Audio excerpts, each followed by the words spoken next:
Get your reactions ready. The live portion of the show will begin in just a moment.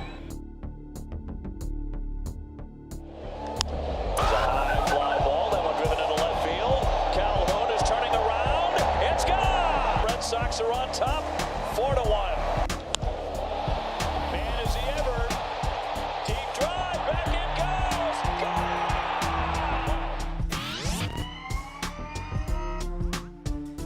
goes. Today is Friday, June 16th, and it was another tough day at the office for the New York Yankees. Domingo Germán had a tough day, and Matt Crook had a tough debut. My recap and your reactions coming up next.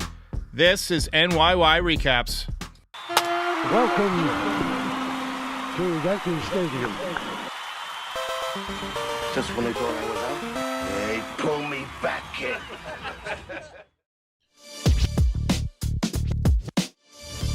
Welcome back, everybody. I think Alejandro Puig says it nicely. This Yankees team feels like a joke right now. I do want to start off with some good news. We do have some good news. They caught the guys who stole Yogi Berra's World Series rings. Downside is those guys melted the rings into a fine ooze a long time ago and sold the metal. And tonight, I'm actually kind of envious that that metal got melted down into an unrecognizable ooze. Feels like an upgrade from how I feel right now. Emotional damage. What a kick in the hacky sack. Anyway, you could sum up tonight's game with 4 words. Germán didn't have it. But I think a better description would only require 1 word. Embarrassing.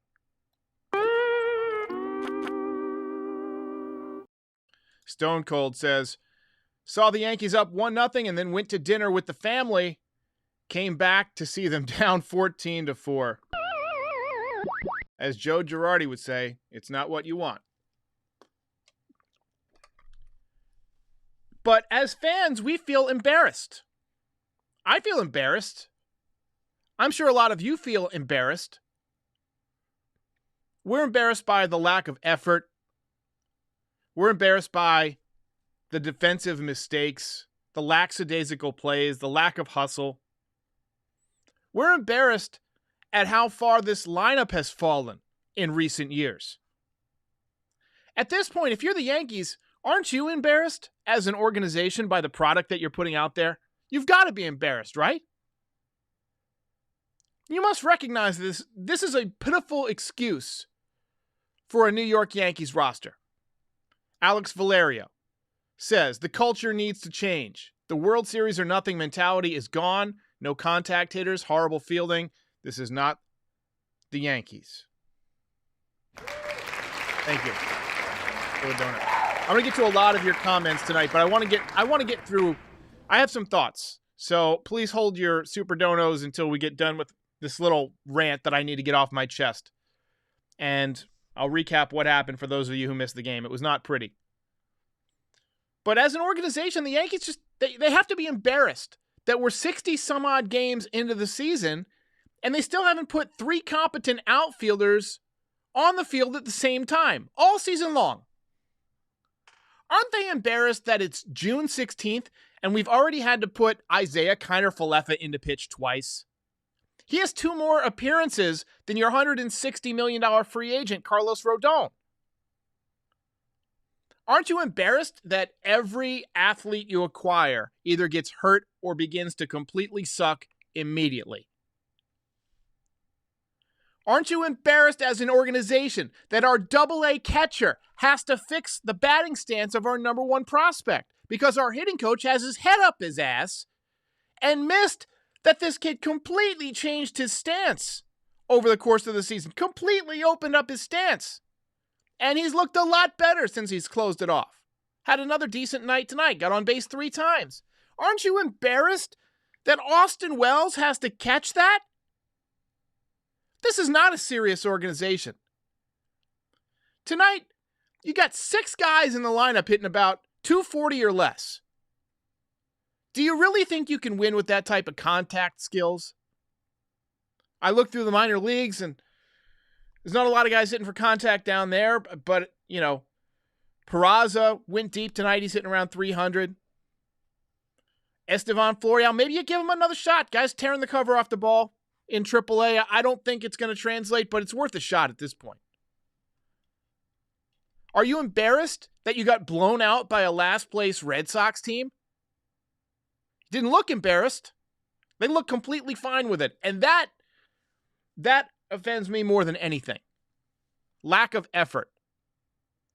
You know, I'm an Eminem fan. I grew up in the 90s. He came out, and there was all this talk about his offensive lyrics.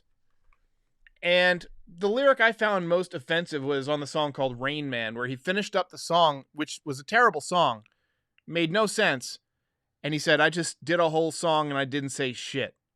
It was like just putting something out there to make money, not caring about the art. These guys are athletes. They're professional athletes. Don't you feel a sense of pride? As an organization that's supposed to be one of the biggest and most well-run organizations in the world, especially in the world of sports, but in the world at large. Billions of dollars in value. And you're running this garbage out there this year at a time when we're supposed to be a championship caliber team, have not run a single day out there. We got 3 competent outfielders. And is it asking too much to put a decent effort in when your star player goes down? Since Judge got hurt, this team has been lazy. This team has been unfocused. They have been mediocre at best. The base running all season, all last season, all the season before that has been careless and clueless. Aren't you embarrassed that you're paying $25 million or whatever for Giancarlo Stanton, who, if he sprints to second base, has to be on crutches for a month? Aren't you embarrassed to have a $290 million payroll, give or take, and just be hoping that you have a chance at the wild card in mid-June? Let me know in the comments, because that's what's grinding my gears. And from what I'm seeing in the chat, a lot of people are angry right now too. I don't know even how much of the recap you guys want. I do want to talk about the injuries real quick. Ronnie says we won't win another ring under Cashman. And I have to say, I agree. Bing. Is it too much to be honest with us about injuries, by the way? We're told Harrison Bader would be back tonight. Instead, he's going to play 2 more games at AA Somerset. So he's going to miss the whole series. Worth noting that Carlos Rodon is about to begin a rehab assignment Tuesday. He's going to make 3 starts, assuming his arm doesn't explode. And then we'll have him back in the rotation around July 5th against the Orioles. But honestly, the way the Yankees are playing, it might be too late. And how can we not have a straight answer on Aaron Judge at this point? Apparently, he got his second PRP, platelet-rich plasma injection into his toe today.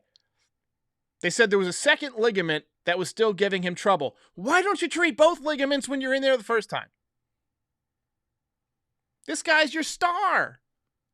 Do everything you can to make him 100%. The fact that there's still no timetable makes me wonder if we're going to get him back anytime soon. Like I said the other night, I'm believing that they're refusing to say he won't play in July because they don't want to lose all the tickets that they're going to sell on people who think that they might go in July and see Aaron Judge play. Somebody wants to take their family to a game. You're not going to take them, or you're not going to take your kids to their first game if Judge is out. I'm sorry. Jake Bauers led off the game with a double into the right field corner. It was his 7th double of the season, and from there on out, it was pretty much no positives for the Yankees, to be honest. He did come around and score on a ground out by Rizzo. Rizzo had 3 RBIs tonight. I'm just going to blow through the recap here. Red Sox answered back off of Domingo Germán, who had nothing tonight. Masataka Yoshida hit a Wade Boggs double off the wall. He had a good night. I believe he had 4 hits. He was 4 for 4 with 3 RBIs, hitting .309 with an .862 OPS. Too bad we didn't need a left-handed hitting outfielder this winter. Matt Crook finally made his major league debut. Ain't no such things as halfway crook. Threw some gas on the fire. Justin Turner took him deep for a grand slam. That made it 10-1. And at that point, when this is one of those rituals I have. I know a lot of people have rituals during games. When the Yankees get blown out like this, I start cleaning up. Like, I think, all right, this is a good night to start cleaning up the media room, vacuum, take out the trash, do a little dusting, organize my shelves, all that good stuff. That's just a little pro tip from somebody who's watched a lot of baseball. There's going to be nights like that, and it's a good night to take care of those things around the house that you need to take care of, because you had this time allotted to be, locked into the game, but sometimes you just have to look away. Luis Tejada says, no judge, no joy. I wholeheartedly agree. In the 5th inning, Kyle Higashioka hit a line drive off of Tanner Houck's face. That's always a scary play. Houck was bloody and he had to leave the game, but he walked off under his own power. In all seriousness, I hope he's okay. That's a scary play. One of the most scared times I've ever had watching baseball was when they were having those COVID intra-squad games or whatever, and Giancarlo Stanton hit that line drive off of Masahiro Tanaka's head. 112 miles an hour off the bat. Thing flew 30 feet in the air after it hit him in the head. He went down like a ton of bricks. I thought for sure he was going to have a fractured skull. I think he had a slight concussion and missed maybe one start. Unreal. It was 13-1 Red Sox before the Yankees put up any kind of rally at all, but they did get 3 runs back in the top of the 6th. Rick Rizzo picked up a opposite field 2-run double, gave him 3 RBIs on the night. In the bottom of the 6th, there was an easy ground ball to Gleyber Torres' right, and he had all the time in the world to set his feet and make an accurate throw, but he lackadaisically threw across his body, threw it away. For some reason, it got scored a hit, but that should be an error all day and twice on Sunday. Unbelievable. I mean, the least you can do for your money is put in an effort. The least you can do. Tim W with a huge dono. Appreciate that, my man. Also cleans during blowouts. It's a time-honored tradition, man. I'm telling you. I got my media room organized. I'm getting a new desk out there tomorrow that I ordered off of Amazon. If you guys haven't seen it, I've posted some pictures on Instagram. I've got a 2-person podcast set up, like a studio on the other side of this wall. And I needed a kind of a producer area so that whoever comes in and runs it when I'm having guests on, which I hope to have in the future. Not sure when. Not even sure it's going to be for NYY Recaps that often. But I needed a little producer area, so I had to set that up. So I cleared out some space today and cleaned everything up while this blowout was happening. Volpe picked up another hit in the 7th. He's creeping back up towards 200. Walked a couple of times today. His on-base percentage is headed back in the right direction as well. Man, good thing we have Austin Wells in this organization. Still can't believe Dylan Lawson didn't catch that one.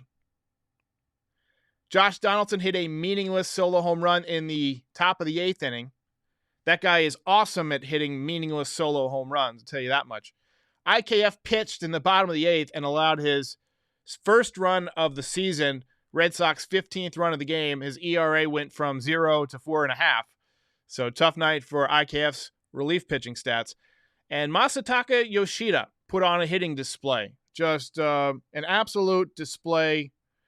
Yankees drop game 1. Mission failed. We'll get them next time.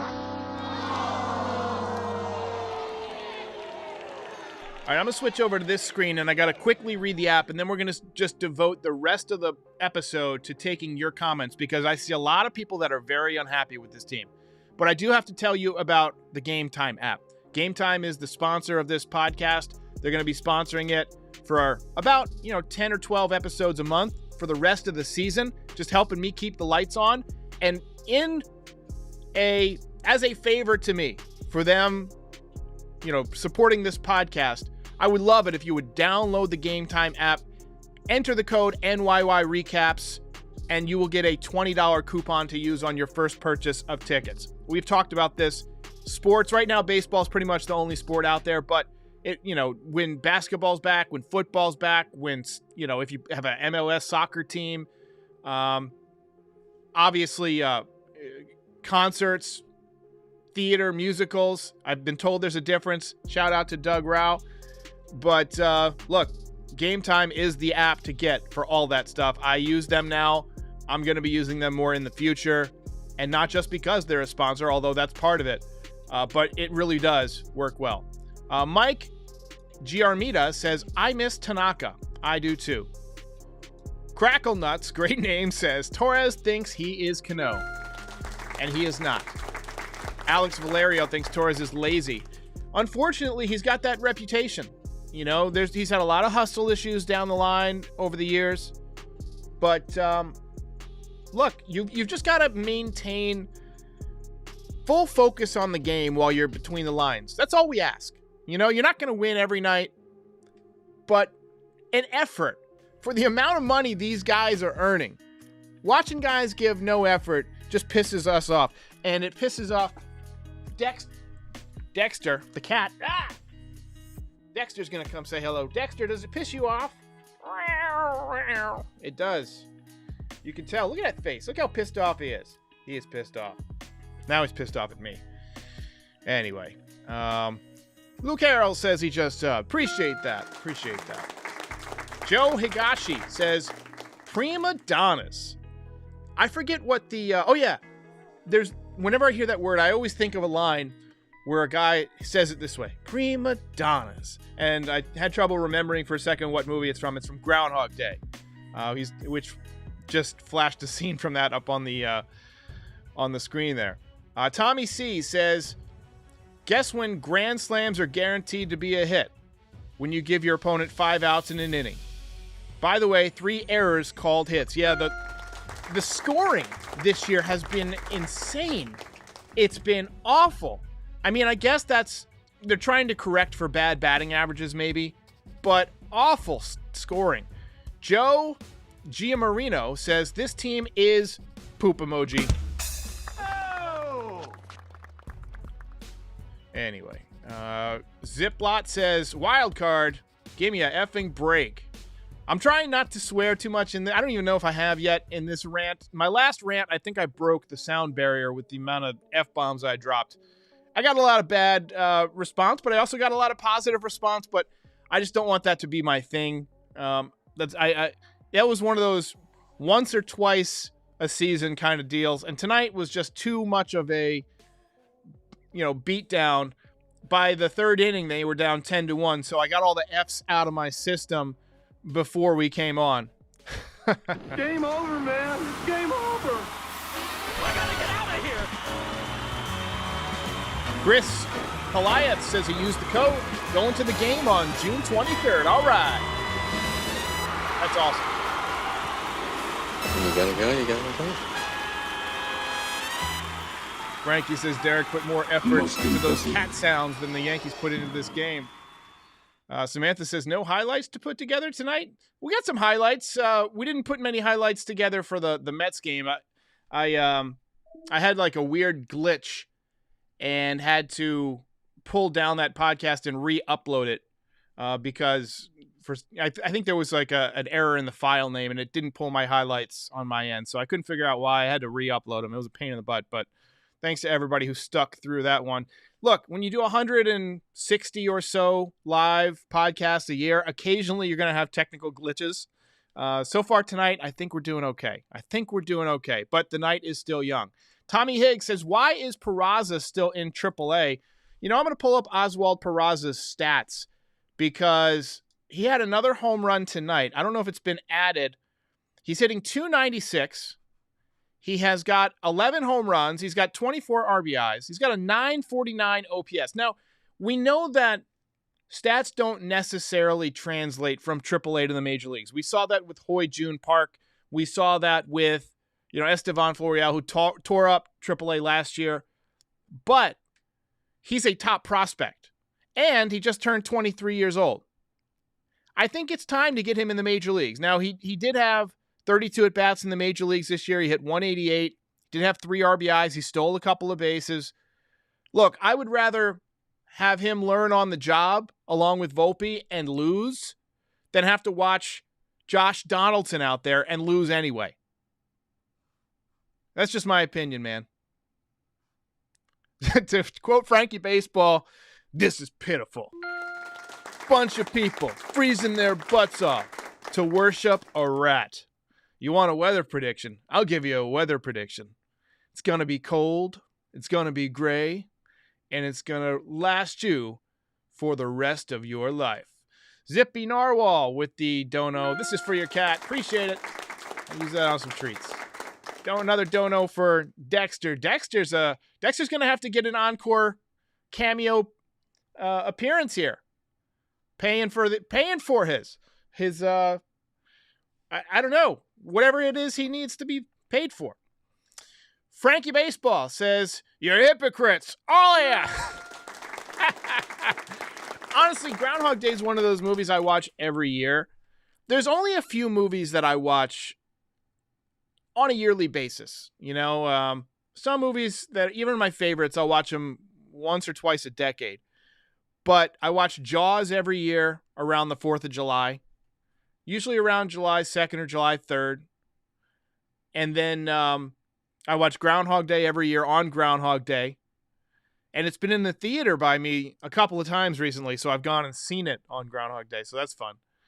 I typically watch all of the Nightmare on Elm Street movies during the October, whatever, horror month, Halloween season. And I'll watch the original Halloween on Halloween. But other than that, I don't have a lot that I watch every year. Maybe Terminator 2 I'll probably throw on once or twice a year, just as like background stuff because I've seen it so many times. But anyway, rather talk movies than baseball tonight. All right, guys, we are going to call it a night. By the way, The Flash was terrific. So if you get a chance to watch that, check it out. We're going to call it a night. I will see you next time. Ball game over.